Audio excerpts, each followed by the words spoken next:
honnêtement, j'ai beaucoup de mal à voir Shimaev étrangler, comme il étrangle tout le monde, un mec comme Dricus.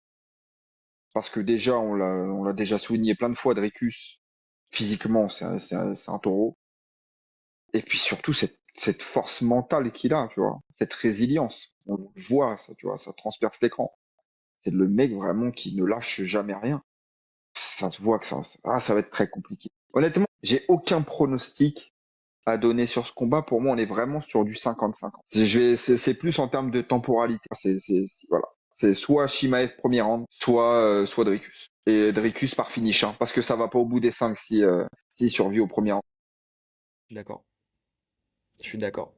Non, non, je suis d'accord. Et c'est vrai que donc la lutte, elle est pas académique, mais elle est puissante et surtout, il s'est amené. Là-dessus, il n'y a pas de souci. En fait, il a ce truc, Dricus, où il sait aller trouver des opportunités dans le chaos. Mais dans le chaos qu'il a généré lui-même, tu vois. C'est-à-dire que c'est chaotique. Sa boxe, techniquement, c'est chaotique, mais il va te toucher. Sa lutte, techniquement, c'est chaotique, mais il va t'amener. Et son sol, techniquement, eh ben, c'est pas si chaotique que ça, en fait. Parce que là où il est le plus technique, pour moi, c'est justement quand il est au sol. De ce que j'ai vu, quand tu le vois, quand il a fait le quintet et tout ça, c'est tellement propre.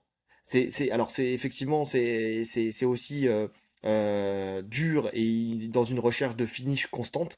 Mais franchement, tu le vois même contre Darren Till quand il se retrouve en dessous, le fait de se relever en dogfight, de revenir au-dessus, tu vois, techniquement c'est propre. Il arrive à reprendre des bonnes positions. On l'a vu contre Whittaker. Whittaker, son positionnement dans la demi-garde avec son grand endpoint, c'est propre. Quand il vient chercher un dos, c'est propre. Quand il met ses crochets, c'est propre. Quand il vient chercher ses étranglements, c'est propre. Tu vois, au quintet, il a finalisé tous ses adversaires. Tous, que des ceintures noires. Parce que tu sais, on parle de Shimaev. Oui, tu sais, tu te souviens des vidéos de Shimaev qui tournaient en Thaïlande où Shimaev contre une ceinture noire du jiu-jitsu brésilien, voilà ce que ça donne. Ouais, mais attends, c'est qui lui? C'est qui cette ceinture noire du jiu-jitsu brésilien? Moi, je suis ceinture noire du jiu-jitsu brésilien. Toi aussi, je pense que si on tourne avec Shimaev, je pense qu'on passe pas un bon quart d'heure. On va pas se mentir. Le mec, c'est un combattant pro, expert en lutte. Tu vois, il a un cardio illimité sur cette phase-là. Quand il est que sur cette phase-là, parce que Attends. Moi, j'ai confiance en ton électrique chair.